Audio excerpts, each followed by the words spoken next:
Governor, you are also the head of the National Governors Association, so I do want to ask about what's going on in Minnesota. I'm sure you've seen the video, maybe multiple videos of Alex Preddy being shot and killed by federal Border Patrol agents, the second fatal shooting by federal officials in Minnesota this month.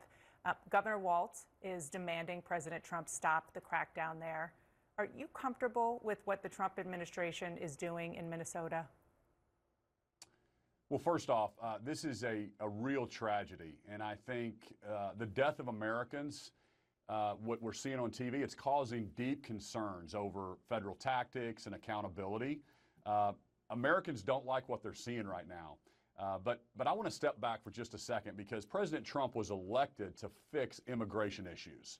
And, you know, there was broad agreement that we had to close the border. So the Biden era of 4 years of open border policies was disastrous. So broad agreement, President Trump closed the border, promised to get violent criminals out of our country. And I think everybody agrees with that. But now Americans are asking themselves, what is the end game? What is the solution? And, you know, we believe in federalism and state rights, and nobody likes feds coming into their state. And so what's the goal right now? Is it to deport every single non-U.S. citizen?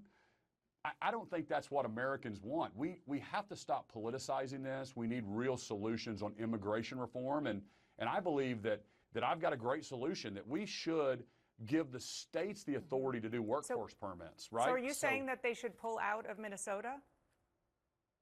Well, I think that the president has to answer that question. He is a deal maker. And he's getting bad advice right now. The president needs to let the American people, what is the solution? How do we bring this to conclusion? And I think only the president can answer that question because it's complicated. We have to enforce federal laws, but we need to know what is the end game. And I don't think it's to deport every single non-U.S. citizen.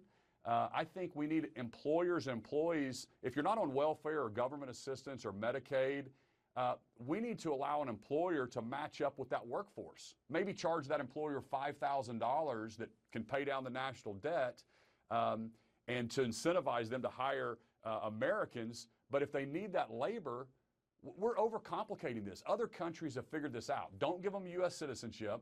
But if you're going to have an employer-employee relationship, we should be fixing that instead of politicizing this. And right now, there's tempers are just going crazy, and we need to calm this down.